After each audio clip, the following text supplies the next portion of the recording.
In the dawn of existence, before time itself was measured, the heavens were a symphony of perfect harmony.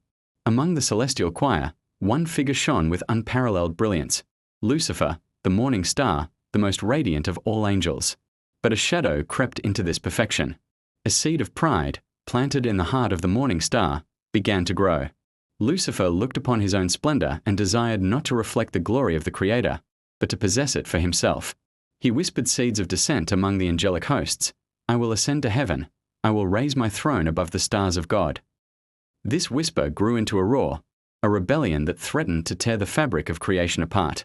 A third of the angelic host, swayed by his charisma and promises of power, joined his cause. The celestial courts, once filled with songs of praise, now echoed with the clang of ideological warfare. The line was drawn. On one side, Lucifer and his legions, fueled by pride and ambition. On the other, the faithful, led by the mighty Archangel Michael, who thundered the battle cry, "Who is like God?" The great controversy had begun. But this wasn't just a battle of might. It was a battle for the very soul of heaven, a conflict of righteousness against rebellion. As the cosmic war raged, the Almighty looked upon the rebellion not with surprise, but with a profound sorrow. The conflict had to end. Justice had to be served. And for this divine task, another of the highest archangels was summoned. Not Michael, the warrior, but Gabriel, the divine messenger, the strength of God. Gabriel, whose name means "God is my strength," is often known for delivering messages of hope and revelation, like the news to Mary. But his role extends far beyond that. He is a primary executor of God's will, a powerful agent of divine judgment. When Gabriel appeared, the chaotic battlefield seemed to still for a moment. He was not there to engage in the fray as Michael had, but to deliver the final, unassailable verdict of the Creator. His presence was not of a warrior seeking combat, but of a judge delivering a sentence. He stood before the rebel legions, his form radiating an authority that came directly from the throne of heaven.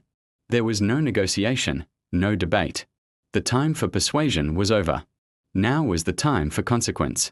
Gabriel's voice, usually a gentle bearer of good news, resonated with the awesome power of divine law. "Hear the judgment of the Most High," he declared, his words cutting through the din of rebellion. "For your pride and your insurrection, for seeking to usurp the throne of your Creator, you are found guilty of high treason against the kingdom of heaven." He didn't need to raise a weapon. His words were the weapon, each one forged in the furnace of absolute truth and divine justice. He addressed Lucifer directly, the once brilliant morning star now warped by his own ambition. "You, who are the seal of perfection, full of wisdom and perfect in beauty, have corrupted your wisdom for the sake of your splendor. You sought to be like the Most High, but you shall be brought down to the depths, to the uttermost parts of the pit." This wasn't a threat. It was a statement of fact, a declaration of what was now irrevocably true. The sentence was not born of anger, but of the logical and necessary consequence of turning away from the source of all light and life. Then, Gabriel turned his gaze to the legions who had followed Lucifer. "And you," he proclaimed, his voice echoing across the celestial plains, "who chose to follow deceit over truth, to serve a usurper rather than your rightful king, you shall share in his fate. You have severed yourselves from the light. Therefore, you are cast out from this holy place. The gates of heaven are forever closed to you." With this decree, the spiritual reality shifted. The rebels were no longer fallen angels in heaven. They were now exiles. The judgment was not merely a banishment. It was a fundamental alteration of their existence. Their connection to the divine source was severed. The light that had once infused their beings began to fade, replaced by a growing darkness. Their forms, once beautiful and radiant, began to twist and contort, reflecting the ugliness of their pride and hatred. They were no longer angels of light, but beings of shadow, forever marked by their choice. It was a self-inflicted wound, and Gabriel's judgment was simply the formal recognition of that spiritual truth. Imagine the scene: a wave of divine power, emanating from Gabriel, sweeping through the rebel ranks. It wasn't a physical force that pushed them, but a spiritual one. It was the irresistible power of righteousness repelling unrighteousness. They were cast down, not just from a place, but from a state of being.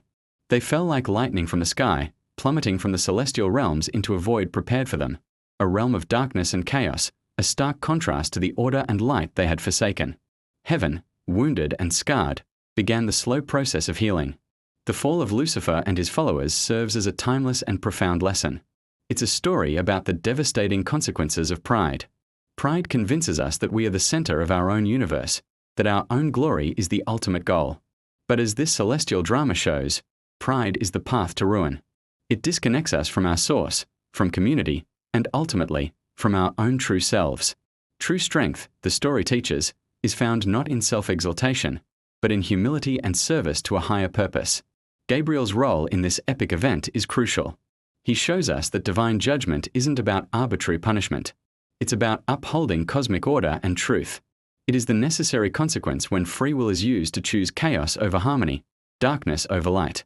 Gabriel, the messenger of God, delivers not only messages of hope but also the unwavering decrees of justice. His actions remind us that righteousness is not passive. It is an active force that defends truth and restores balance to the universe. As the dust of this cosmic conflict settled, the heavens were quieter, yet purer. The rebellion was over, the rebels cast out.